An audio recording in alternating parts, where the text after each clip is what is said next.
அந்த ஊர்ல சிச்சு காக்கா ரொம்ப பெரிய பணக்காரி. அவளுக்கு பெரிய வீடு, பேங்க்ல நிறைய பணம், வயலெல்லாம் இருந்துச்சு. ஆனா சிச்சு காக்காவுக்கு கஞ்ச புத்தி ரொம்ப அதிகம். யாராவது கஷ்டத்துல இருந்து 10 ரூபாய் கடன் கேட்டாலும் சரி, ஏதாவது ஒரு காரணத்தை சொல்லி அவங்கள காசு கொடுக்காம அனுப்பி விட்டுடும். ஒரு நாள் ராத்திரி 10 மணி இருக்கும். அப்போ சிச்சு காக்கா அவகிட்ட இருக்கிற பணம், நகை எல்லாத்தையுமே எடுத்து வச்சுக்கிட்டு பார்த்து சந்தோஷப்பட்டா. அப்பதான் லூசிபுரா சிச்சுவோட வீட்டு வாசல்ல வந்து நின்னுக்கிட்டு இருந்துச்சு. சிச்சுவோட வீட்டு வாசல்ல நின்னு சிச்சு வீட்டை கதவை தட்டி சத்தமா கூப்பிட்டுச்சு. சிச்சு, சிச்சு, நான் லூசி வந்திருக்கேன். ரொம்ப முக்கியமான விஷயம், அர்ஜென்ட் வேற. சீக்கிரமா கதவை தோற. அப்போ சிச்சு அதை கேட்டு கோவமா, அப்பா, இந்த லூசிக்கு என்ன ஆச்சு? நைட்டு நேரத்துல உயிரை வாங்க வந்திருக்கா அப்படின்னு வெளியில வந்து, என்னடி லூசி, நைட்டு நேரத்துல பேய் மாதிரி வந்து கத்திக்கிட்டு இருக்க? யாராவது பார்த்தா என்ன நினைப்பாங்க? அப்பதான் லூசிபுரா ரொம்பவும் பதட்டமா, யாராவது கேட்டாங்கன்னா என்ன ஆவோன்னு இல்ல சிச்சு, உன்னோட விஷயம்தான். நான் பஞ்சாயத்து கட்டிக்கிட்டு இருந்து வரேன். நாளைக்கு மகியும் அவங்க ஆபீஸ்ல ஸ்டாஃப் எல்லாம் சேர்ந்து மீட்டிங் போட போறாங்களாம். நான் அங்கே நின்னு எல்லாத்தையும் கேட்டுக்கிட்டேன். சிச்சு காக்கா பதட்டமா, நாளைக்கு பத்தியா? நாளைக்கு மகி உங்க ஆபீஸ்ல மீட்டிங் பண்ண எனக்கு என்ன? நான் யாரையும் ஏமாத்தல, யாருக்கும் துரோகம் பண்ணலையே. நீ யாருக்கும் துரோகம் பண்ணல, யாரையும் ஏமாத்தலன்னு சொல்றல. ஆனா நீ டாக்ஸே கட்டல, அளவுக்கு மீறி சொத்தை சேர்த்து வச்சிருக்கேன்னு மகி ஆபீசர்கிட்ட சொல்லிக்கிட்டு இருந்தாங்க. நாளைக்கு உன் வீட்டுக்கு வந்து ரைட் பண்றாங்களாமா. அவங்க வந்து ரைட் பண்ற நேரத்துல கணக்குக்கு வராத பணமோ நகையோ உன் வீட்டுல இருந்தா அது எல்லாத்தையும் அவங்க ரைட் பண்ணி எடுத்துட்டு போயிடுறாங்களாம். அப்போ சிச்சு காக்கா பயந்து போய், என்ன லூசி சொல்லிக்கிட்டு இருக்க? நாளைக்கு மகி அவங்க டீமோட வந்து என் வீட்டுல ரைட் பண்றாங்களாம். அப்போ இத்தனை நாளா சிக்கனமா இருந்து ஒவ்வொரு ரூபா காசை நான் சேர்த்து வச்சது எல்லாத்தையும் நாளைக்கு ரைட் பண்ணி எடுத்துட்டு போயிடுறாங்களா? ஐயோ, அந்த மகி ஸ்ட்ரிக்டான ஆபீஸ். இந்த விஷயத்தை கேட்கும்போது என்னோட நெஞ்சே வெடிக்கிற மாதிரி இருக்கே. ஐயோ சிச்சு, அழுவுறத விட்டுட்டு நாளைக்கு என்ன பண்ணணும்னு பாரு.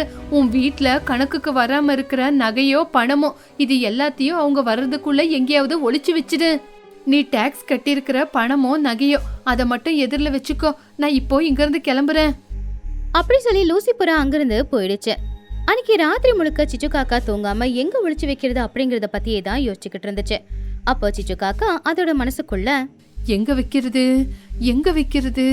ஐயோ, பூமிக்கடியில ஏதாவது பள்ளம் தோண்டி வைக்கலான்னு பார்த்தா ஆபீசருங்க எங்க வச்சாலும் தோண்டி எடுத்துருவானுங்க. எங்க வைக்கிறது? யாருக்கிட்டையாவது கொடுக்கலாம் அப்படின்னு பார்த்தா எல்லாரும் திருடிக்குவாங்கன்னு பயமா இருக்கே. எங்க வைக்கிறதுன்னே தெரியலையே. ஒரு ஐடியா. நம்ம ஊரை தாண்டி ஒரு பெரிய காடு இருக்குல்ல, அங்க ஒரு பெரிய அரச மரம் இருக்கு. அதுல ஒரு பெரிய புதர் இருக்கு. அந்த புதருக்குள்ள வச்சுட்டு ரைடெல்லாம் ஆனதுக்கு அப்புறம் போய் எடுத்துக்கிறேன். சிச்சு காக்காவை வீட்டுல இருக்கிற பணம் நகை எல்லாத்தையுமே ஒரு பையில போட்டு கயிறு போட்டு கட்டுனா. நடுராத்திரி நேரத்துல இருட்டா இருக்கும்போது யாருக்கு தெரியாம அந்த மூட்டையை தூக்கிக்கிட்டு அவ காட்டுக்கு போனா. காட்டுக்கு மத்தியில ஒரு பெரிய மரம். அந்த மரத்துக்கிட்ட நின்னுக்கிட்டு, அப்பா, என்ன யாருமே பாக்கல. இதுதான் பெரிய புதரு, இதுக்குள்ளேயே வச்சிடுறேன். அந்த பையன் உள்ள வச்சு, அம்மா என் தங்கமே, இன்னைக்கு ஒரு நைட்டு இந்த மரத்துக்கடியிலேயே இரு. நாளைக்கு அந்த ராட்சசி மகி போனதுக்கு அப்புறம் நான் வந்து எடுத்துட்டு போறேன். அப்படி சிச்சு காக்கா பணம் நகை எல்லாத்தையுமே அந்த மரத்துக்குள்ள வச்சுட்டு அதுக்கப்புறமா அங்கிருந்து அதோட வீட்டுக்கு போயிடுச்சு. சிச்சு காக்கா அங்கிருந்து போன கொஞ்ச நேரத்துல அதே ஊர்ல வீடு இல்லாம அந்த காட்டுலயே வாழ்ந்துகிட்டு இருக்கிற துணிக்குருவியும் புஜ்ஜி குருவியும் கூலி வேலைக்கு போயிட்டு தூங்குறதுக்காக அந்த மரத்துக்கு கீழே வந்தாங்க. அவங்க தினமும் அந்த மரத்துக்கு கீழே தான் படுத்து தூங்குவாங்க. அவங்க பொருட்களை எல்லாம் கூட அந்த மரத்துக்குள்ளதான் அவங்க வச்சிருந்தாங்க. அப்போ புஜ்ஜி குருவி அவங்க அம்மா கிட்ட, அம்மா, இன்னும் எவ்வளவு நாளுக்குன்னு நம்ம இந்த மரத்துக்கடியிலேயே படுக்கிறதுமா? எனக்கு ரொம்ப குளிரா இருக்கு. நம்மளுக்குன்னு தங்குறதுக்கு ஒரு வீடே இல்ல. இப்படியே வெளியே படுக்கும்போது பாம்பு தேளு வரும் அப்படின்னு ரொம்ப பயமா இருக்கு. துணி அவருடைய பொண்ண பக்கத்துல கூப்பிட்டு, இங்க பாருமா, நீ கவலைப்படாத. அந்த கடவுள் நம்ம மேல கருணை காட்டுவான். நம்மளும் ஒரு வீடை வாங்குற மாதிரி அவன் ஆசீர்வாதம் கொடுப்பான். உனக்கு ரொம்ப குளிருதான். அந்த புதருக்குள்ள நம்ம பழைய துணி மூட்டை வச்சிருக்கோம்ல, அதுல இருந்து ஒரு துணி எடுத்து போத்திக்கோ. புஜ்ஜி குருவி மரத்துக்கு பக்கத்துல போய் மரத்துக்குள்ள கைய போட்டு, அம்மா, நம்ம துணி மூட்டை என்னம்மா இன்னைக்கு இவ்வளவு கனமா இருக்கு, அத தூக்குறதுக்கே முடியல அப்படின்னு அதை பிடிச்சி இழுத்து, அம்மா, வெளியே தூக்கிட்டேன். புஜ்ஜி வேகமா இழுத்ததுல அந்த பையக்கு கட்டியிருந்த கயிறு அறுந்து போய் அதுக்குள்ள இருக்கிற தங்கம் பணம் எல்லாமே வெளியில வந்து கொட்டுச்சு. அந்த நில வெளிச்சத்துல ராத்திரி நேரத்துல அதுல இருக்கிற தங்கம் பளபளன்னு ஜொலிக்க ஆரம்பிச்சுது. அத பார்த்து துணி புஜ்ஜி 2 பேருமே ஆச்சரியப்பட்டாங்க.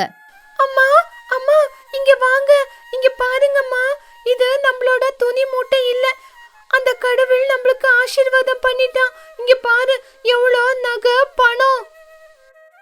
அப்போ துணி கொஞ்சம் தயக்கத்தோடவே, ஐயோ புஜ்ஜி, என்னம்மா இவ்வளோ பணம் நகை? யாராவது நம்மள பார்த்தாங்கன்னா திருடான்னு நினைச்சுக்குவாங்க, நீ தயவு செஞ்சு அதை தொடாத. ஆனா புஜ்ஜி குருவி ரொம்பவும் சந்தோஷமா, அம்மா அம்மா, ஏம்மா நீங்க பயப்படுறீங்க? கொஞ்ச நேரத்துக்கு முன்னாடி நீங்க தானே சொன்னீங்க அந்த கடவுள் ஒரு நாள் இல்லைன்னா ஒரு நாள் நம்மள காப்பாத்துவாரு அப்படின்னு. அந்த கடவுள் நம்ம மேல கருணை காட்டி இன்னைக்கு நம்மளுக்கு இவ்வளோ பணம் நகை நட்டை கொடுத்துருக்காங்க.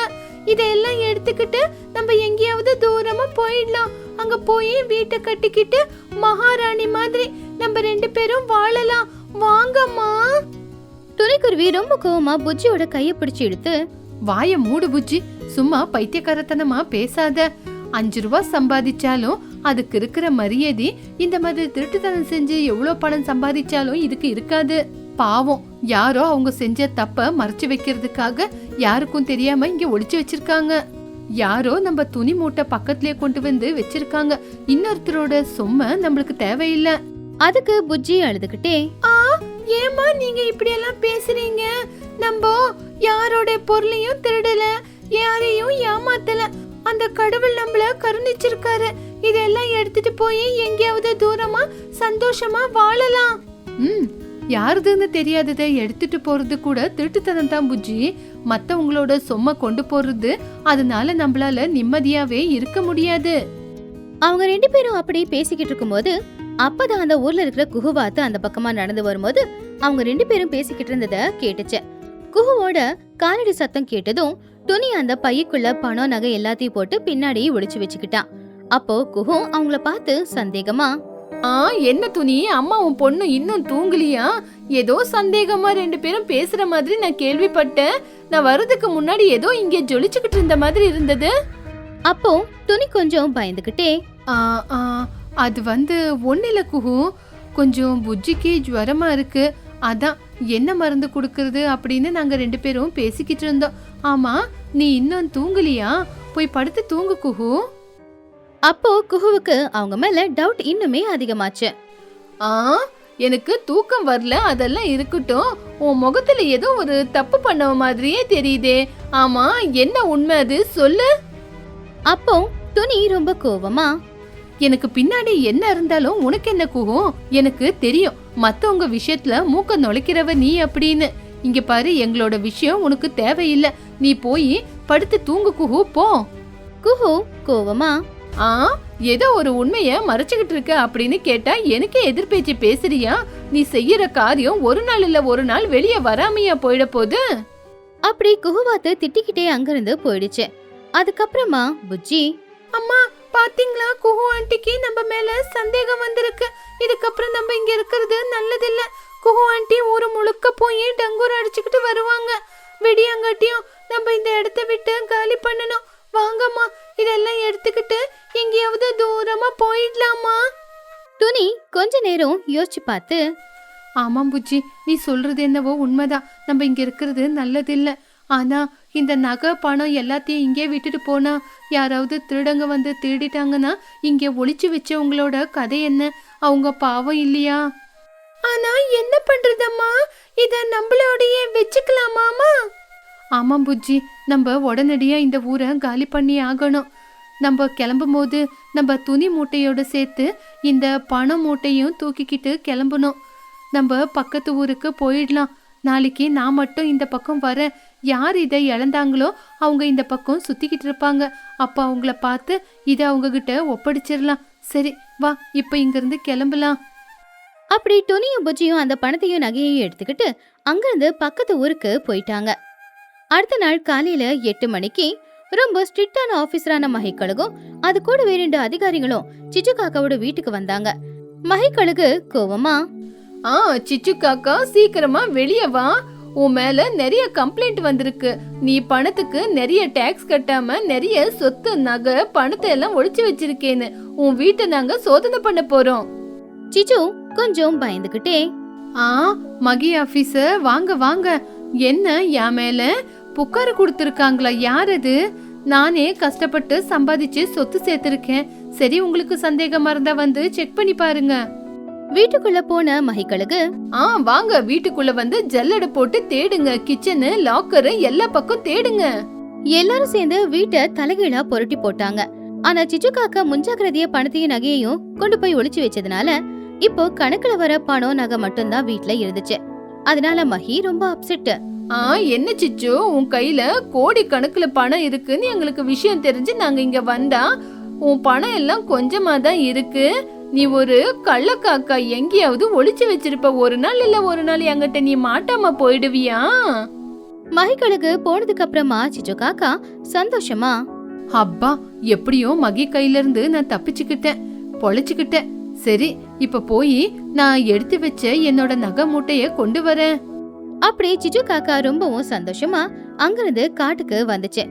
யாராவது இருக்காங்களா அப்படின்னு சுத்தி பார்த்துட்டு அதுக்கப்புறம் அது எங்க பணத்தை ஒளிச்சு வச்சுச்சோ அந்த மரத்துக்குள்ள வந்து கைய போட்டு உள்ள இருக்கிற பைய வெளியில எடுத்துச்சு. அந்த பைய பார்த்ததும் சந்தோஷமா, அப்பா வந்துருச்சு என்னோட உயிரு அப்படின்னு சொல்லி திறந்து பார்த்தா என்னோட தங்க தாயே அப்படின்னு ஷாக் ஆகி எதையுமே நின்னு போற மாதிரி ஆயிடுச்சு. ஐயோ, என்னது இது? என் பணம் எங்க? என் தங்கம் எங்க? அந்த மூட்டையில துணி அப்புறம் புஜ்ஜியோட பழைய துணிங்க மட்டும் தான் இருந்துச்சு.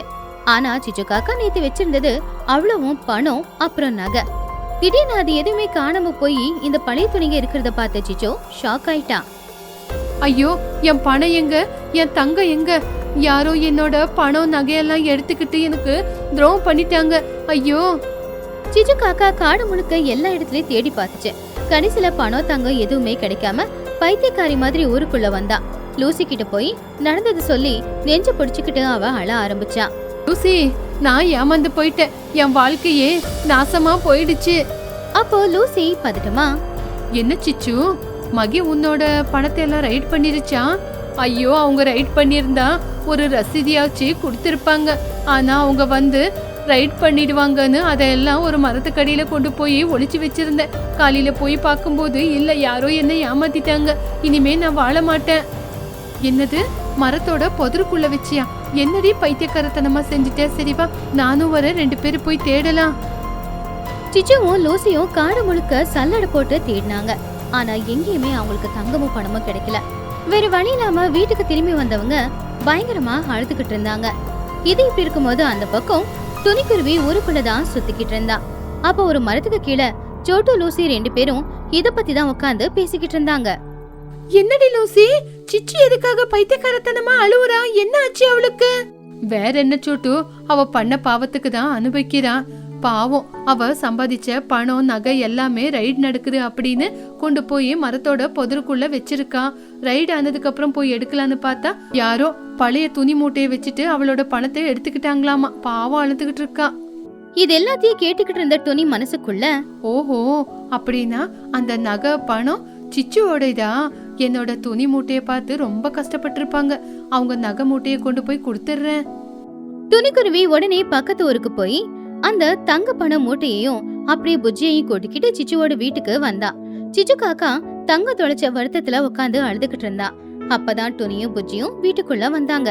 சிச்சு, கவலைப்படாத, உன்னோட பணம் நகை எங்கேயுமே போல. அப்போ சிச்சு காக்கா ரொம்பவும் ஆச்சரியமா, துணி நீயா? என்னோட பணம் நகை எங்கேயும் போலியா? என்ன சொல்ற நீ?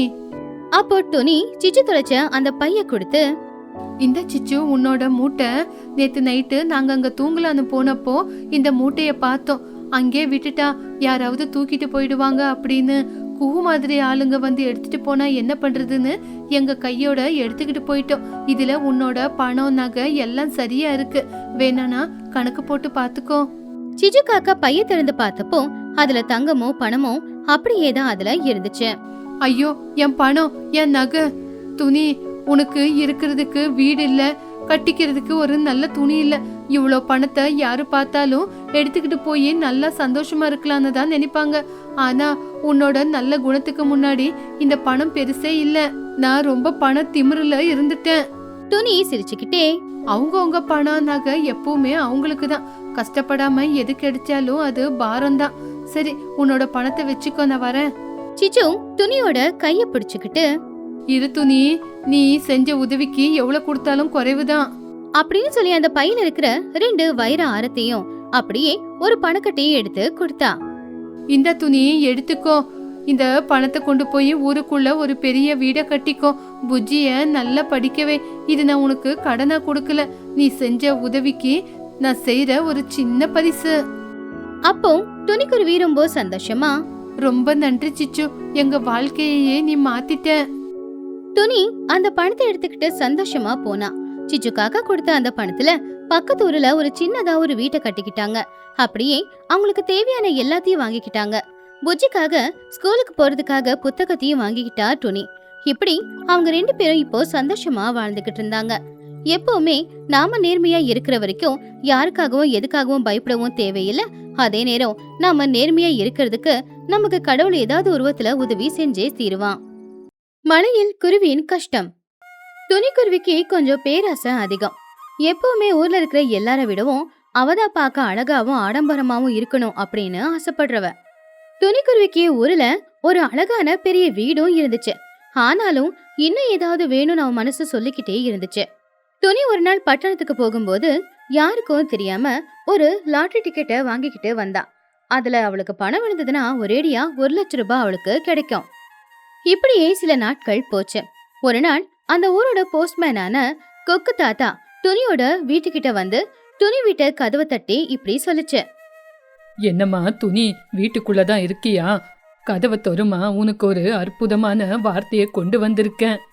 அப்போ துணி பதட்டமா வெளியில வந்து, என்ன கொக்கு தாத்தா, காலையிலேயே வந்துட்டீங்க? எனக்கு அற்புதமான வார்த்தையை கொண்டு வந்திருக்கீங்களாமா? என்னது அது? நான் உனக்கு லெட்டர் எதையுமே கொண்டு வரலம்மா. நீ பட்டணத்துக்கு போயிருந்தப்போ நீ லாட்டரி வாங்கினியே, அதுல பரிசு உனக்கு தான் விழுந்திருக்கு. எவ்வளோ தெரியுமா? லட்ச ரூபாய் பரிசு விழுந்திருக்கு. புஜ்ஜி உள்ள இருந்து ரொம்ப சந்தோஷமா வந்து, வாவ் தாத்தா, நீங்க சொல்றது உண்மையா? லட்ச ரூபாய் அடிச்சிருக்கா? துணிக்குருவி ரொம்ப சந்தோஷமா, பாத்தியா புஜ்ஜி, என்னோட கனவு நினைவாய் போச்சு. எனக்கு லட்ச ரூபாய் பரிசு விழுந்திருக்கு.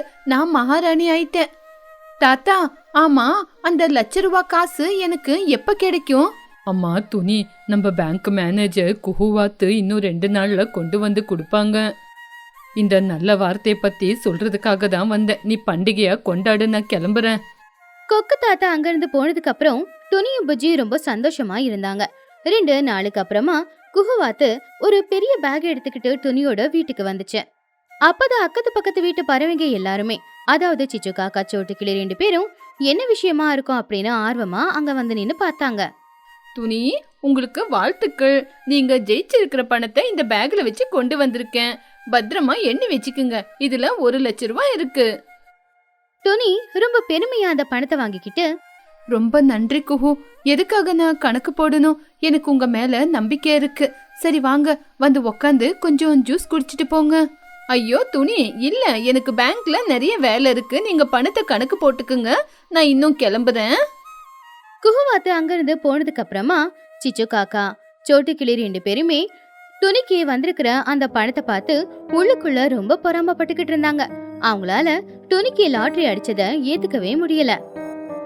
என்ன சோட்டு, அந்த துணிக்கு லாட்டரி அடிச்சதுனால எப்படி கர்வம் வந்திருக்கு பாத்தியா? இவ்வளவு நாள நம்மள பார்த்த உடனே பேசிட்டு போனவ இன்னைக்கு பாரு நிக்காம பேசாம போறா. அவளுக்கு லாட்டரி அடிச்சது எனக்கு ஒரே வயிறு எரியுது.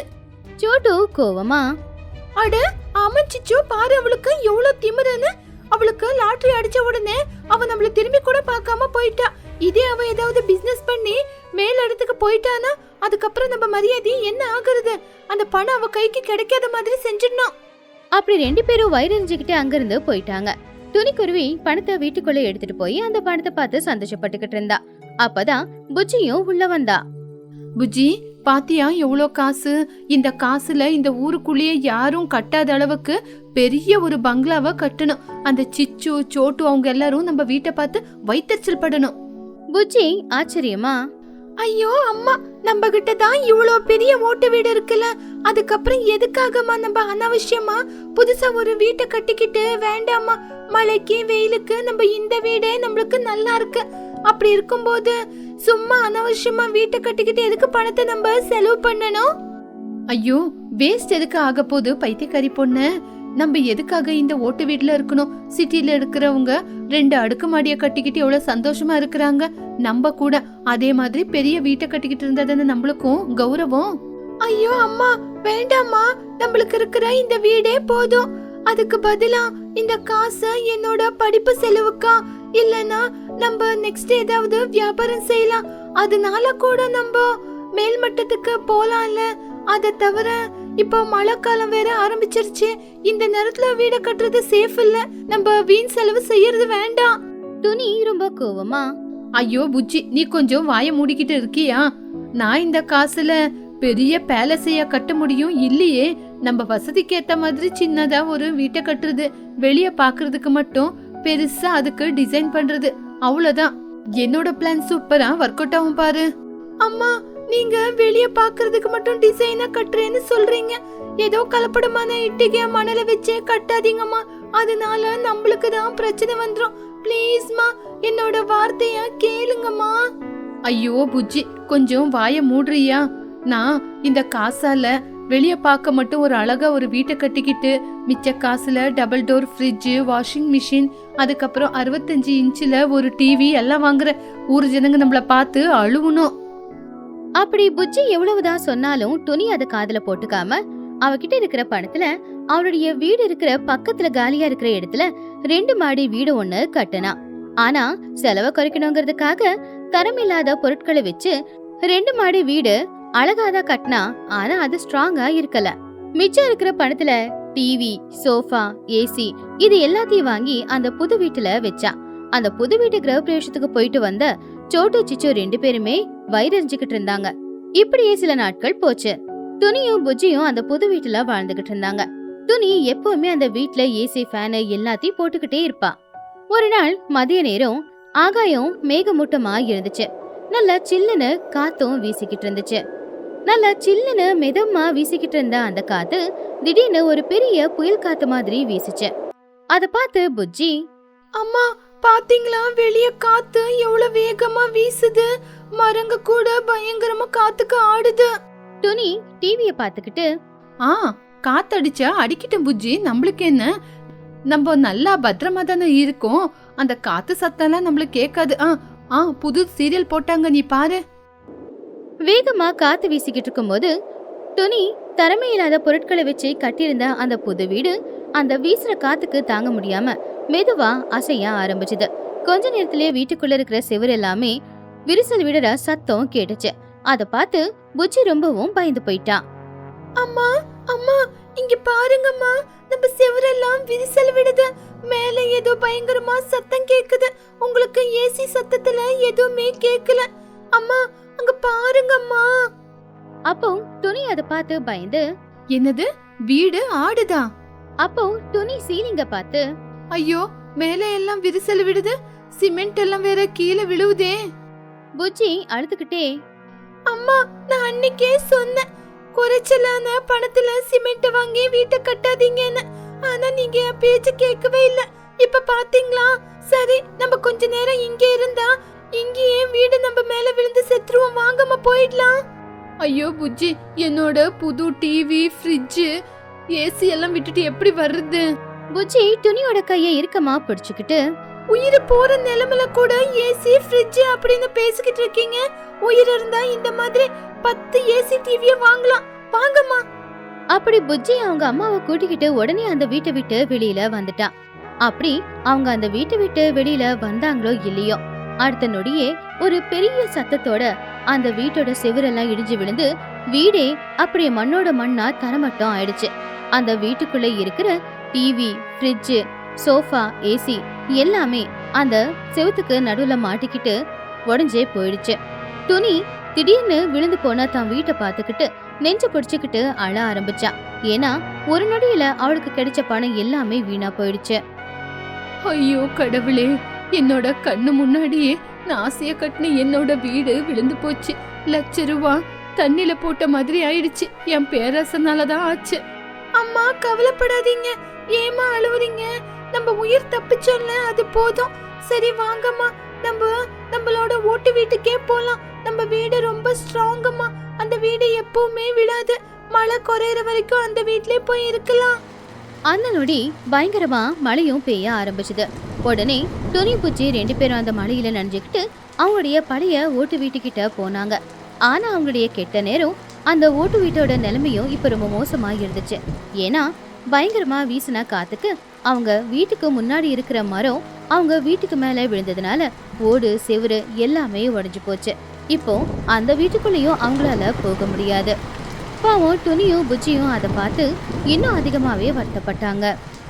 ஐயோ புஜ்ஜி, நம்மளோட பழைய வீட்டு மேல மரம் விழுந்து இப்போ அதுவும் நம்ம கையை விட்டு போயிடுச்சு. என்னோட பேராசையால நான் கட்டுன புது வீடு என்னை விட்டு போயிடுச்சு. இது எல்லாமே என்னோட பேராசனால தான். இப்ப நம்ம நடு தெருவுல நிக்கிறோம். அப்போ புஜ்ஜி அழுதுகிட்டே, அம்மா நம்ம இப்ப என்னம்மா பண்றது? 2 வீட்டையும் இழந்து இப்ப நம்ம நடு வீதியில நிக்கிறோம். நம்ம எல்லாத்தையும் இழந்துட்டு நிக்கிறோமா? துணி புஜ்ஜி 2 பேருடைய அழுக சத்தமும் அந்த வீடுங்க இடிஞ்சு விழுந்த சத்தமும் கேட்டு பக்கத்து வீட்டுல இருக்கிற சிச்சு சோட்டு 2 பேரும் வெளியில வந்தாங்க. துணியோட புது வீடும் இடிஞ்சு போயிருந்துச்சு, பழைய வீடும் இடிஞ்சு போயிருந்துச்சு. துணியும் புஜ்ஜியும் வெளியில மழையில நினைச்சுக்கிட்டு இருக்கிறத பார்த்து சோட்டுவுக்கும் சிச்சுவுக்கும் உள்ளுக்குள்ள சந்தோஷமா இருந்துச்சு. அடடடடே சோட்டு, பாத்தியா எவ்வளவு அற்புதமான காட்சி? துணி பாத்தியா, அவளோட வீட்டையெல்லாம் இழந்துட்டு இப்போ இந்த கொற்ற மழையில நடு ரோட்ல நின்னு அழுதுகிட்டு இருக்கா. அப்போ சோட்டு சிரிச்சுக்கிட்டே, ஆமா சிச்சு, அவ பண திமிரல கலப்படம் இருக்கிற கல்லு மண்ணு இட்டுக்கே வாங்கி வீட்டை கட்டுனா. அப்படி பண்ணா இப்படிதான் ஆகும். அவளுக்கு புத்தி வரணும். அன்னைக்கு பணம் திமிரல எவ்வளவு கர்வத்தோட இருந்தா. எனக்கு மட்டும் அவளை வீட்டுக்குள்ள சேர்த்துக்கிற எண்ணமே இல்ல. அப்படி சோட்டுவும் சிச்சுவும் துணி புஜ்ஜியோட அந்த நிலைமைய பார்த்துட்டு அப்படியே கதவை சாத்திட்டு உள்ள போயிட்டாங்க. ஆனா பாவம் துணி புஜ்ஜி 2 பேரும் வெளியில எங்க போறதுன்னு தெரியாம மழையில நனைஞ்சுக்கிட்டே தான் இருந்தாங்க. அப்பதான் வீட்டுக்குள்ள இருந்த சிச்சுவோட புள்ளையான சின்னும் சோட்டுவோட புள்ளையான பன்னும் இவங்க 2 பேரும் ஜன்னல் வழியா துணி புஜ்ஜியோட நிலைமைய பார்த்து எதுவுமே செய்ய முடியாம ரொம்பவும் கவலைப்பட்டுக்கிட்டு இருந்தாங்க. அவங்க அம்மாங்க மாதிரி அவங்களுக்கு கெட்ட எண்ணம் இல்ல. டே சின்னு, அங்க பாருடா, துணி ஆண்டியும் புஜ்ஜியும் மழைல நனைஞ்சுக்கிட்டு அழுந்துகிட்டு நிக்கிறாங்கடா. எனக்கு அவங்கள பார்க்கும்போது ரொம்ப கஷ்டமா இருக்கு. நம்ம அம்மா அவங்க கூட அவங்கள வீட்டுக்குள்ள சேர்க்க கூடாதுன்னு பேசுறாங்க. எனக்கு கஷ்டமா இருக்குடா. ஆமாண்டா பன்னு, எனக்கும் அவங்கள பார்த்தா ரொம்ப கஷ்டமா இருக்கு. அவங்களுக்கு எப்படியாவது உதவி செய்யணும். என்ன பண்றது? எனக்கு ஒரு யோசனை வந்துச்சு. என்கிட்ட ஒரு வாட்டர் ப்ரூஃப் டென்ட் இருக்கு. அதை கொண்டு போய் அவங்களுக்கு கொடுக்குறேன். அவங்க நினையாமாச்சு இருப்பாங்கல்ல அதுல. டே சின்ன, சூப்பர் ஐடியாடா. சரிடா, நீ போய் டென்ட் கொண்டு வா. நானும் என் வீட்டுல கொஞ்சம் மல்லிகை பொருள் விறகு எல்லாமே இருக்கு. அத நம்ம அம்மா அவங்க பார்க்காத மாதிரி ஒரு பிளாஸ்டிக் கவர்ல போட்டு மழையில நினையாத மாதிரி பேக் பண்ணி கொண்டு போய் கொடுத்துடலாம். அப்படி பசங்க 2 பேரும் அவங்க அம்மாங்களுக்கு தெரியாம ஒரு டென்ட், சமைக்கிறதுக்கு தேவையான பொருள் விறகு எல்லாத்தையும் கொண்டு வந்து கொடுத்தாங்க. துணி சித்தி, நீங்க அழுவாதீங்க. புஜ்ஜி, நீ கூட அழுவாத புஜ்ஜி. நான் உங்களுக்காக ஒரு வாட்டர் ப்ரூஃப் டென்ட் கொண்டு வந்திருக்கேன். இது மூலியமா தண்ணி வீட்டுக்குள்ள வராது. இதை கட்டிக்கிட்டு நீங்க சேஃபா இருங்க. ஆமா ஆண்டி, நான் கூட உங்களுக்கு அடுப்பு பத்த வைக்க கொஞ்சம் விறகுங்க கொண்டு வந்திருக்கேன். மழை விழுகாத இடத்த பார்த்து டென்ட் கட்ட ஏற்பாடு பண்ணலாம். அதை பார்த்து துணி ஆச்சரியமா, பசங்களா, உங்க அம்மா அவங்க எங்களை பார்த்து சிரிச்சுக்கிட்டு இருந்தா நீங்க மட்டும் எங்களை காப்பாத்த இந்த டென்ட்டை கொண்டு வந்தீங்களா? உங்க மனசு நல்ல மனசு. உங்களுக்கு கோடி நன்றி. பன்னு, துணி, புஜ்ஜி, சின்னும் 4 பேரா சேர்ந்து வேகமா அந்த டென்ட்டை அங்க கட்டி வச்சாங்க. அதுக்கப்புறம் துணி புஜ்ஜி 2 பேரும் அந்த டென்ட்டுக்குள்ள போய் உக்காந்துக்கிட்டாங்க. அங்க மழை இல்ல, குளிரும் இல்ல, நல்ல கதகதப்பா தான் இருந்துச்சு. அப்பதான் புஜ்ஜி அப்பாடா தப்புச்சோண்டா அப்படின்னு நினைச்சுக்கிட்டு இருந்தா. ரொம்ப நன்றிடா சின்னோ பன்னு. நீங்க மட்டும் இல்லனா இந்த கொற்ற மழையில நாங்க குளிருக்கு நடுங்கிக்கிட்டு இருந்திருப்போம். உங்களுக்கு ரொம்ப நன்றி. பன்னு சிரிச்சுக்கிட்டே, சித்தி, இந்தாங்க நான் கொண்டு வந்த விறகு. இந்த விறக பத்த வச்சு குளிர் காயுங்க, குளிர் போயிடும். துணி உடனே கல்ல கொண்டு வந்து வச்சு அந்த விறகையை வச்சு அடுப்பு பத்த வச்சா. அந்த அனல்ல அவங்களுக்கு இன்னும் அந்த குளிருக்கு நல்ல கதகதப்பா தான் இருந்துச்சு. அப்புறம் வீட்ல இருந்து கொண்டு வந்த ஒரு சின்ன கிண்ணம், அதுல கொஞ்சம் டீ தூள், சக்கரை, பால் எல்லாம் ஊத்தி எல்லாருக்கும் சுட சுட டீய பண்ணி கொடுத்தா. எல்லாரும் அந்த டீய குடிச்சாங்க. பசங்களா, இந்தாங்க சுட சுட டீய குடிங்க. நீங்க செஞ்ச உதவிய இந்த வாழ்க்கை முழுவதும் எப்பவுமே மறக்க மாட்டோம். புஜ்ஜி டீய குடிச்சுக்கிட்டு கண்ணுல கண்ணீரோட, அம்மா, நான் அன்னைக்கே சொன்னேன் இந்த மாதிரி கலப்படமான கல்லு மண்ணு இட்டிகையால வீட கட்டாதீங்கன்னு. ஆனா நீங்க தான் இந்த ஊர்லயே நம்மள விட அழகா வீடு யாரும் கட்ட முடியாதுன்னு பேராசைப்பட்டு அந்த மாதிரி வீட கட்டிட்டீங்க.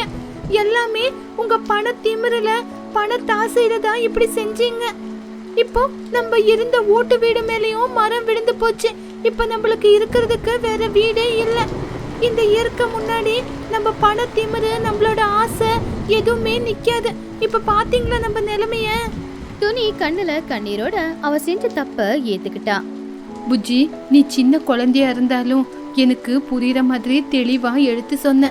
ஆனா இவ்வளோ பெருசா வளர்ந்து நான் தான் புத்தி இல்லாம பணம் வந்த உடனே பணத்து மேல ஆசைப்பட்டு பெரிய ஆடம்பரம் வாழ்க்கைய வாழணும் அப்படின்னு கலப்படமான மண்ணு இட்டிக்கை எல்லாம் வச்சு வீடை கட்டி இன்னைக்கு இந்த கொற்ற மலையில எல்லாத்தையும் இழந்து நடு வீதியில நின்னுக்கிட்டு இருக்கேன்.